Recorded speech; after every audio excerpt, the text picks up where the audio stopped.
Da, am revenit de pe stadionul de rugby din Parcul Tineretului cu repriza a doua a partidei de rugby dintre Stejarul Buzău și Rugby Club Bârlad. Reamintesc că buzoienii echipați în verde, de partea cealaltă bârlădenii în albastru și bleu. Începem în atac această repriză secundă, dar a fost acolo un înainte al echipei noastre, Brăileanu mai exact, jucător intrat la pauză cu numărul 16 în echipa buzoiană. 21-3 la pauză. Avem așadar, evident, prima opțiune pentru a câștiga această partidă. Ca și în prima repriză, voi fi ajutat în comentariul acestei reprize de George Georgescu.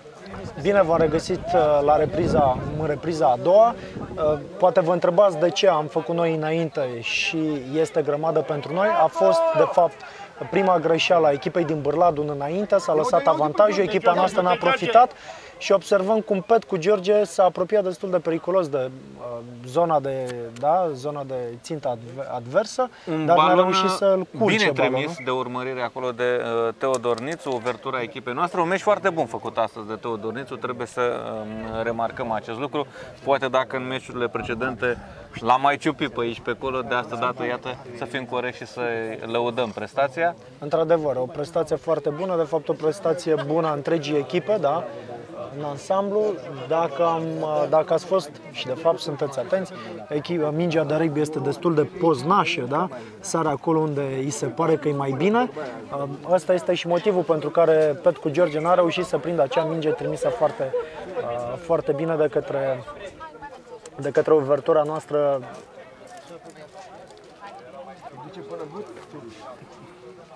Teodor Nițu. Da, iată, avem atacul, au intrat mai mulți jucători de rezervă în teren, rezerve ale echipei noastre. Pompiliu Petcu, îl văd și el pe teren. Și observăm că postul de uvertură a lui Teodor Nițu a fost luat de Pompiliu Petcu, da? A trecut numărul 21. Într-adevăr, iar a trecut pe postul de fundaș Teodor Nițu. Da, și probabil Borz a rămas pe banca de rezerve în această repriză secundă. Pentru că jocul îmi permite să furnizez și această informație. Am fost întrebat de câțiva spectatori vis-a-vis de situația lui Costică Merșoiu. E prezent astăzi la stadion, nu joacă, în continuare nu are drept de joc, dar mai sunt doar două etape în care Costică Merșoiu va vedea meciul de pe margine. Nu va juca nici cu Galatul săptămâna viitoare, nici la Suceava, dar apoi Costică Merșoiu va intra în primul 15 ale echipei noastre și va întări echipa buzoiană. Deci vestea bună e că Merșoiu va putea juca la Iași în cel mai important meci al acestui campionat. Da, se așteaptă pauza competițională pentru a putea, în regulă să putem spune, cu acte în regulă, să joace la Buzău și într-adevăr va fi apt de joc și va juca la Iași. Observăm această lovitură de pedeapsă de care au profitat Bârladul și au trimis un șut în margine. Destul de curios că au ales partea în care au șutat destul de lungă. Se și observă că n-au câștigat foarte mulți metri, poate un maxim 10 metri de la linia de 22. Da, puțin de neînțeles această opțiune a lor. În fine... Depinde de șutor. Acum e posibil să fie stângaș, da? Poate veni peste mână, să putem spune, să șuteze. Sau... Chiar nu mi-explic nici eu. Oricum ne convine până la urmă decizia pe care a luat-o. Va fi o repunere din margine. Ne-au ieșit foarte bine până acum aceste margini. Am câștigat majoritatea acestor lovituri. De asta dată pierde mingea? Nu pierdem, că nu era noastră. A fost deci lovitură de pedeapsă în favoarea Bârladului. Tot ei au avut repunerea, au câștigat undeva la 15 metri, s-au apropiat de jumătatea terenului, dar reușim noi să furăm mingea într-un fel sau altul.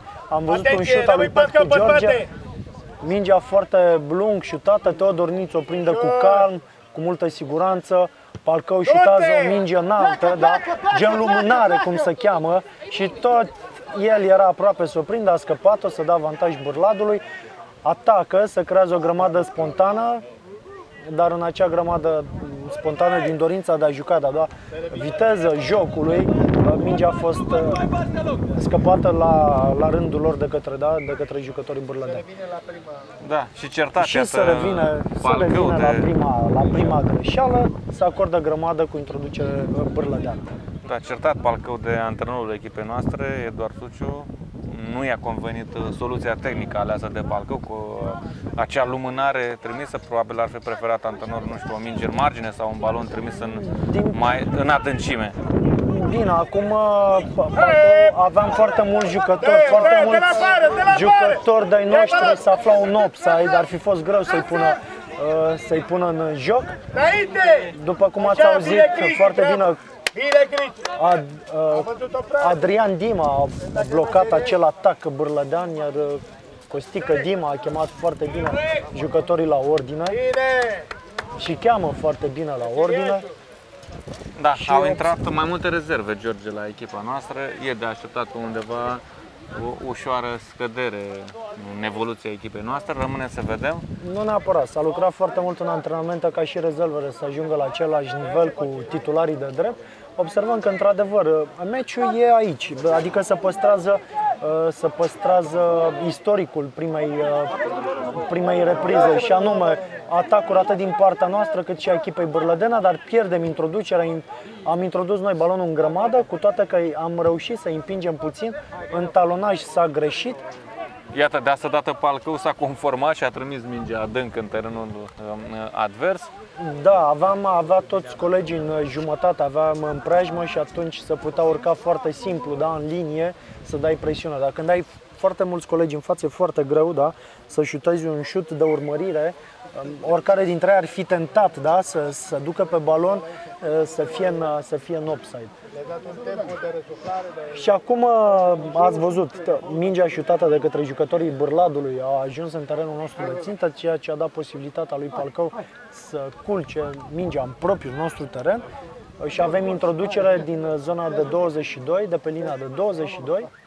Da, și va urma probabil un șut în margine sau o încercare de șut în margine pentru Nițu. Nu-i reușește. Poate, da, nu-i reușește, dar vreau să mai adaug un lucru. Pe lângă faptul că este un sport fizic, este și un sport foarte tactic. Rugby nu este de ajuns să ai forță, ci trebuie să ai și un pic de minte. Tocmai de aceea, dacă vă uitați, nu toți jucătorii sunt uniformi, da? Sunt și jucători la 1,65 m înălțime și jucători de aproape 2 metri, cei care depășesc 100 de kilograme, cei care sunt sub 90, fiecare își găsește locul, fiecare are calități, da? Și în echipa de rugby asta este frumos că fiecare jucător cu calitățile lui își găsește locul, da? Și reușește să-l pună cât mai bine. De fapt, și asta este ideea, ca antrenorul să pună cât mai bine un jucător pe postul unde poate să-și etaleze calitățile pe care le are și bagajul de cunoștințe. Ar fi loc cam pentru toată lumea, din punctul de vedere, funcție de datul fizic al fiecăruia. Într-adevăr, de multe ori suntem și întrebați noi, ca și antrenor, dom'le, dar faceți vreo selecție? Nu, selecția este naturală la rugby. Într-adevăr, e deschis pentru toți copiii, pentru că nu știi cel care e fâzneț, care are viziune de joc, cel care are forță, cel care, da, sare foarte bine în margine și așa mai departe. Dar haideți să observăm acest atac bârlădean. Au avut aruncare margine, au încercat să joace pe partea închisă, am reușit să le furăm balonul, avem și suport. O să așteptăm Bănuiesc un șut, să încearcă deschiderea, da? Todică, Adrian deschis și Palcău încearcă, da, să schimbe la interior, reușește să scape și Adrian Dima, într-adevăr, ieșind din zona de 22, avem și posesia, păstrăm posesia și Nițu, da, să încearcă prin Popovici. Celălalt frate, da, Popovici Mihai, fratele mai mare, care a venit de la Steaua anul acesta. S-a încercat păstrarea banului, se acordă grămadă, s-a blocat mingea, a fost blocată, nu s-a eliberat la timp. Și pentru acest lucru, da, se acordă grămadă pentru echipa Bârladului. Da, a fost bine că am reușit să îndepărtăm acolo pericolul. A fost un atac bârlădean periculos, am fost sub amenințarea unui eseu, am rezistat și de asta dată și iată, în continuare, bârlădenii fără niciun eseu, cel puțin până acum când am intrat în minutul 10 din repriza secundă. Noi am reușit să marcăm 3 eseuri în prima repriză. De fapt, până în acest moment, în repriza secundă, nu s-a marcat niciun punct. Scuză-mă că te întrerup, exact cum spuneam mai devreme, se păstrează istoricul primei reprize, să nu uităm că Bârladul s-a apropiat la fel de linia noastră de debut în prima repriză, nu au fost respinși înapoi cu brio de către jucătorii noștri, la fel s-a întâmplat și acum, s-au apropiat periculos, am reușit să ieșim, exact cu o echipă mare, acum avem posesia în margine, avem posibilitatea de a arunca în margine, jucătorul Aripa Bârlădean a fost scoasă în afara terenului și avem să vedem dacă reușim să păstrăm și posesia în margine. Până acum marginile au mers aproape bine pentru că au fost două margini care au nesincronizare unde nu au fost recuperate. Foarte bine de data aceasta, Popa prinde foarte bine, organizăm un mol rulant. Să nu uităm, echipa noastră are o superioritate în grămadă net superioară celorlalte echipe, să și vede în acest mol rulant. Chiar dacă câștigăm puțin metri înainte, în lateral ne-am dus mai mult decât trebuie, s-a deschis pe linia de 3 sferturi Palcău, foarte bine, Palcău sparge, dar dă minge exact când nu trebuie și Pompiliu Petcu s-a aruncat bine pe balon, împiedicând ca echipa adversă să contraatace. Da, câteva disensiuni în cadrul echipei noastre. E și căldura, e și efervescența jocului, da? La un moment dat, din dorința de a juca, din dorința de a câștiga. Da, Octavian Popa este jucătorul nemulțumit din cadrul echipei noastre. Nemulțumit că la acea fază Palcău, într-adevăr, putea să deschidă acea minge, dar nu sunt bune aceste ieșiri. Atunci când ai mingea în mână, că credem Auraș ca și jucător, nu? Practic decizia pe care o iei ți se pare cea mai bună. Vezi altfel jocul atunci când te uiți la metru pătrat în jurul tău. Da, poate a fost puțin egoist Palcău la acea fază, n-a dat drumul la minge la timp, însă nu e o dramă la acest scor, 21-3, nu e o problemă vis-a-vis de câștigătoarea acestei partide, dar până la urmă să vedem și partea bună, există mare ambiție din partea jucătorilor noștri, mai toți vor să se remarce, să marceze puncte. Mă aduc aminte de meciul cu Iașiu, când am fost optimist până la sfârșit. La fel și acum sunt la fel de optimist, sunt sigur că vom câștiga, dar zic totul să ne păstrăm capul pe umeri. Chiar dacă avem această diferență de 18 puncte, meciul nu este terminat. Va fi, să sperăm că nu a recidivat acea accidentare a lui Palcău, da, accidentare la coaste. Acum pare că nu e ceva destul de grav, e în continuare, primește îngrijire acolo, înseamnă că se va ridica și își va relua locul în echipă. Grămada a fost cu introducere bârlădeană și au păstrat posesia, să deschidă foarte bine cu George, dar un pic cam târziu. Puțin cam târziu acel placaj. Da, foarte bine, oricum Teodor Nițu a reușit să oprească de unul singur acest atac destul de periculos, pot spune, destul de periculos. Au în continuare avantaj echipa bârlădeană pentru nerespectarea celor 10 metri. Se deschide într-adevăr izolat aripa bârlădeană. Prins acolo foarte bine de Dan Alexandru. Da, 2 metri până la linia de țintă. Încercăm să contestăm acest balon. Suntem acolo, am încetinit foarte mult atacul bârlădean. Le demonstrăm că închisă ușa, da, pe lângă grămezile spontane. Am recuperat balonul, dar se fluieră că nu s-au respectat cei 10 metri.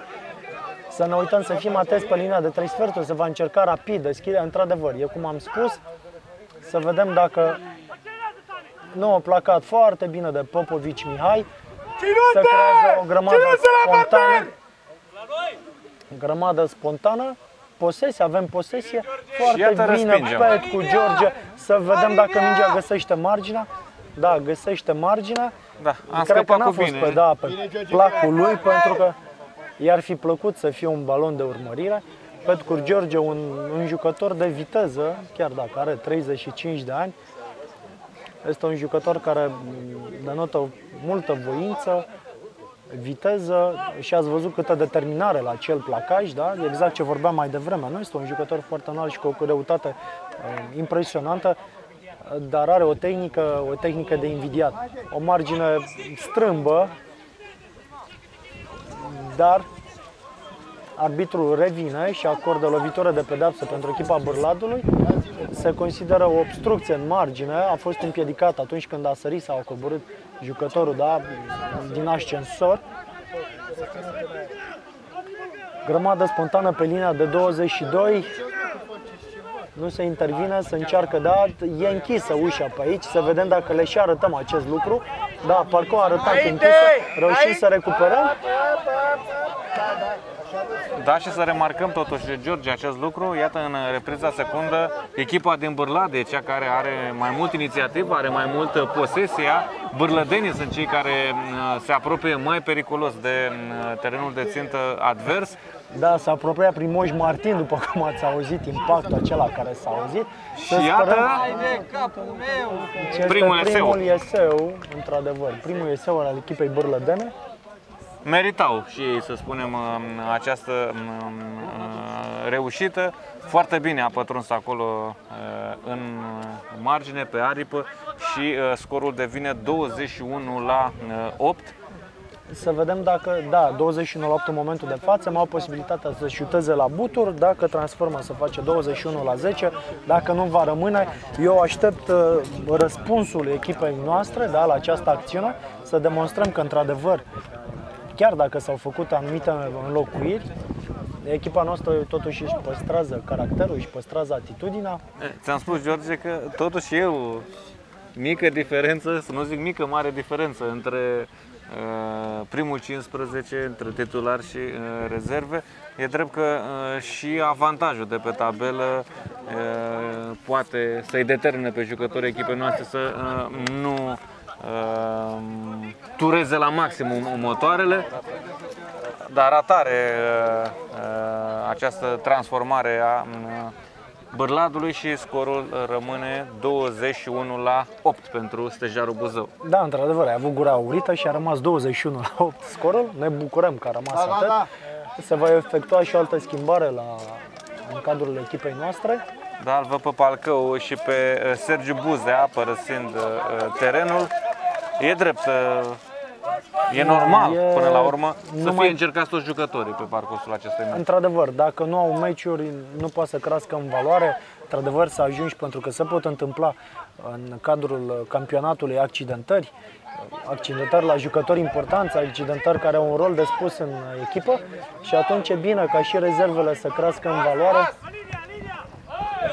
Da, s-a grăbit acolo Ilie, a trimis modest balonul și iată replică bârlădenii cu șansă de a reuși al doilea eseu. Exact ce spuneam mai devreme, da? Uite că s-au ridicat și a scăpat-o înainte, da? Am avut noroc, da? Am avut noroc. S-a scăpat borcanul cu miere exact acolo unde trebuie. Dacă... E bine răsuflăm ușuros. Dacă ar fi reușit... Deja în 2 minute revenea Bârladul.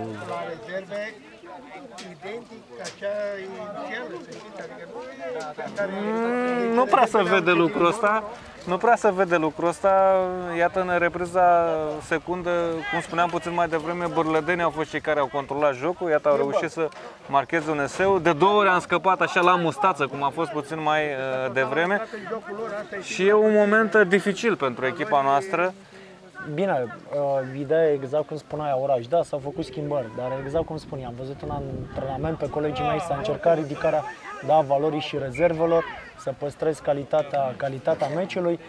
Ce nu trebuie intrat în jocul, n-am păstrat acea consistență în posesie.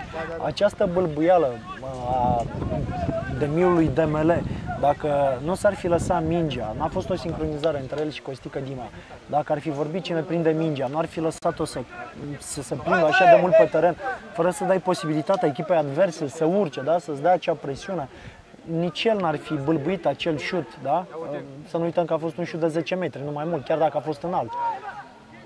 Și acum toate aceste bâlbuieli ale noastre, da, aceste șuturi pe jos, da, i-am îndepărtat de terenul nostru de țintă, i-am scos din zona de 22, dar pericolul se menține. Suntem, da, 1 la 1 pe linia de 3 sferturi, aceste placaje care nu se, da, placaje care nu sunt decisive.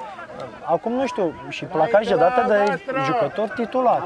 Deci o lipsă de concentrare, da, o scădere a concentrării echipei noastre, da, consistenței E de o joc. artă până la urmă, George, să știi să joci și să prezervi avantajul pe care l-ai luat pe tabelă. Se pare că am luat meciul cam un ușor în această repriză secundă și iată, suntem sancționați de echipa bârlădeană. Am fi fost mult mai sancționați dacă cei de la Bârlad ar fi reușit puțin mai devreme al doilea eseu al lor și din momentul respectiv puteam avea emoții pe final de meci. Da, am avut acel cartonaș galben, oricum au fost niște greșeli repetate. Dacă ați observat și ați fost atenți mai devreme, arbitrul chiar a chemat la ordine, iar talonorul nostru nu a respectat cei 10 metri, a placat da, a fost și un placaj înalt, destul de gratuit. În 10 minute vom juca în inferioritate numerică și în prima repriză am jucat în inferioritate numerică. Asta nu ar fi o problemă. Ideea este să ne păstrăm luciditatea, da? Să nu... Și acum în margine, da, am sărit, l-am deranjat acea margine, dau avantaj, pentru că este un înainte. S-a făcut un înainte făcut de către ai noștri. Asta înseamnă că s-a dus avantajul, joacă! Să fim mai decizi la placaj. Deci intervine arbitrul, a considerat că nu au avut niciun avantaj tactic sau teritorial, se revine la greșeală, se repetă, da? Se repetă grămada. Dar trebuie să fim foarte atenți la această fază. Iată, bârlădenii încearcă eseul. Să sperăm că apărarea noastră va rezista și de asta dată. Da, și vedem că s-au instalat confortabil în 22 nostru bârlădenii. A intrat, iată, și Marius Trifan la echipa noastră. Da, Marius Trifan, acum încercăm să înțelegem, neavând talonor, trebuie să avem totuși o primă linie, da? Un jucător specializat în prima linie să țină locul talonorului.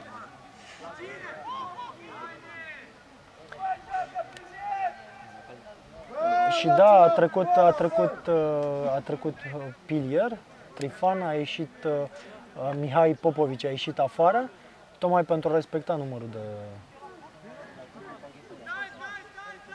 de jucători în teren.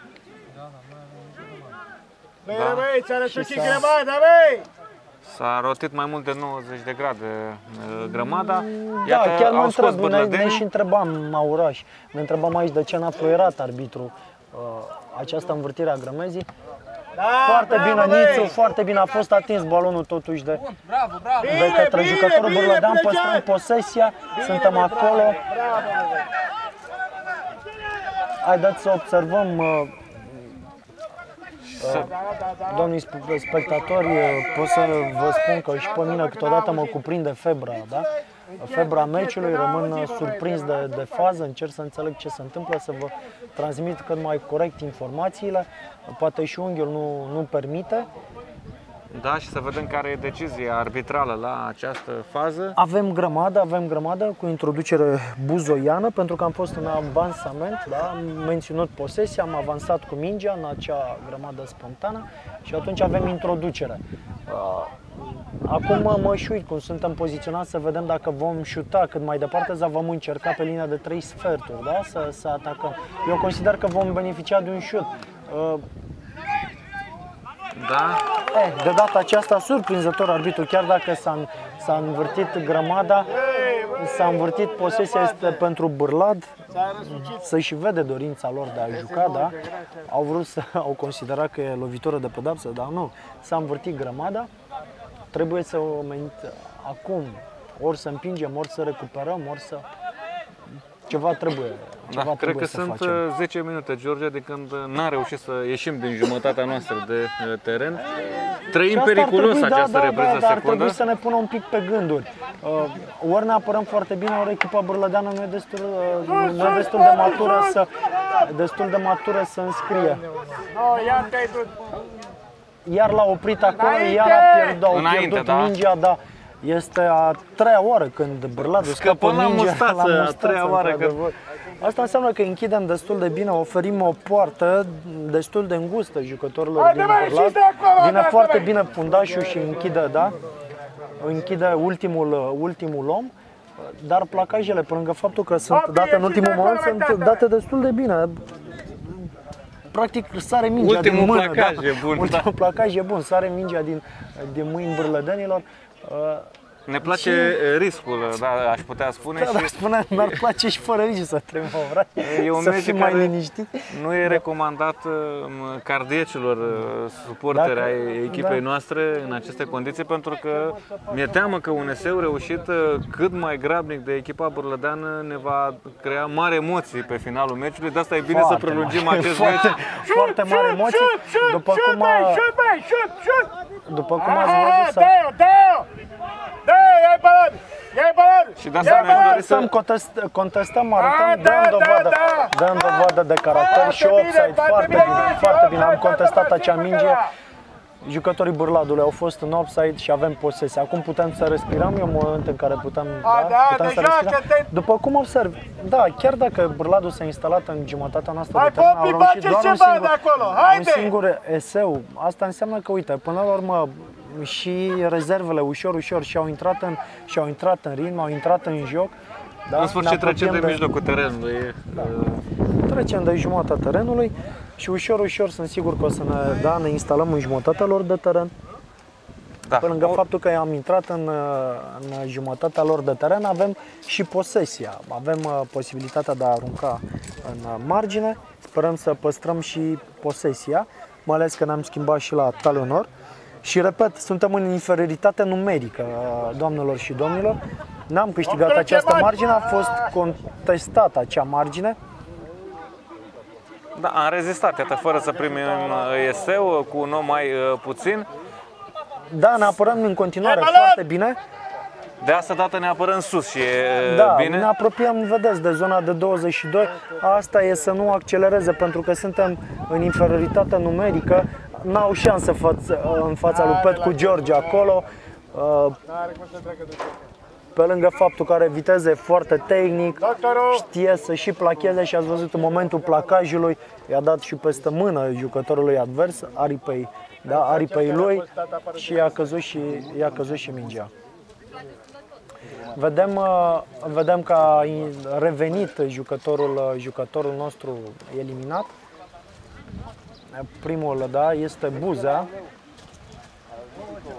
Da, și jucăm în egalitate numerică. Egalitate numerică acum, într-adevăr. Ar trebui să încercăm și poate să reușim și noi mai mult în această repriză. Da, s-a reușit sincronizarea între talonor și săritor. Am văzut că am recuperat, Dan Alexandru a recuperat, am format din nou acest mol rulant. Arătăm că suntem în joc. Să știi, contează foarte mult la oraș acest procedeu tehnic, da? Să arăți, denoți că ai forță, că îți domina adversarul. Foarte bine Adrian Dima, foarte bine. Dar ia să vedem dacă are suport. Stă foarte bine pe picioare, foarte bine vine susținerea. Foarte bine Ilie, foarte bine Ilie. Menținem, suntem acolo, doamnelor și domnilor, într-adevăr, trăim la maxim. Dacă până acum 2-3 minute erau aproape de terenul nostru de țintă, acum suntem noi la 2 metri de terenul lor de țintă. Trăim intens, mingea trebuie scoasă cât mai repede, pe partea stângă e liber și culcă mingea în terenul de țintă, nu observăm cine este acel... Am avut un atac, dar bun în această un atac, repriză dar bun, secundă. dar este lovitură de pedeapsă, jucată rapid la mână, dar este prins jucătorul bârlădean. Arbitrul consideră că a fost totul regulamentar, ne apărăm acolo sus. Deci din nou am rămas fără eseu, crezând că am marcat eseu, am fost și acum jucătorul defavorizați de arbitru. Da, a arătat două semne, nu a eliberat jucătorul placat, dar Prima greșeală văd că este cea în care jucătorul nostru s-a aruncat în acea spontană. E bine, se temperează puțin meciul. Într-adevăr, trăi din plin la oraș ultimele minute, ne-am apărat la 5 metri, acum am fost întorși din terenul de țintă advers. E bine că măcar jucăm și noi în terenul advers, mai puține emoții din punctul ăsta de vedere. Cum spuneam, și rezervele s-au ridicat la înălțimea titularilor. Sunt jucători cu valoare. Pompiliu Petcu, da, care pe margine, Grigore, la fel. Da, încă 10 minute până la finalul acestei partide, 21-8 în continuare pentru Stejarul Buzău. Să sperăm că vor reuși să păstrăm până la final avansul luat pe tabela de marcaj. Da, 21-8, ceea ce am remarcat, n-am mai înscris niciun punct în a doua și singurele puncte au fost înscrise de echipa Bârladului și anume 5 puncte. Dar ne apărăm bine, exact ce spuneam, acel placaj, da, decisiv care face să mingea din Pompiliu Petcu, da, acel placaj, Buzea intră, se vede forța lui Buza, Dan Alexandru, urcă bine acolo Dan foarte Alexandru, bine, da, de Marius Strifan. Pompiliu Petcu, Se deschide pe linia de 3 sferturi, da, vrem să-l vedem pe George Petcu, blocat acolo. Da, blocat, dar a dat bine pase în ultimul moment și a oprit și adversarul. Avem posesia, asta e cel mai important, să păstrăm posesia. Chiar dacă avem... Joacă! Todică pătrunde și el acolo. Iată un atac mai prelungit, mai reușit al echipei noastre. S-au încins spiritele și în tribună. Da, și de nouă decizie arbitrală favorabilă echipei vizitatoare. Eu îmi pot permite să spun că i-a ajutat puțin pe cei de la Bârlad arbitrul în această partidă. Eu pot să spun că m-a ajutat inima să rezist acestor minute, da, în care am avut atacuri. Oraș, bine că nu ne vede și, da, ne vede și publicul de acasă, da? Pentru că într-adevăr trăim intens, avem faze de atac, avem faze când ne apărăm.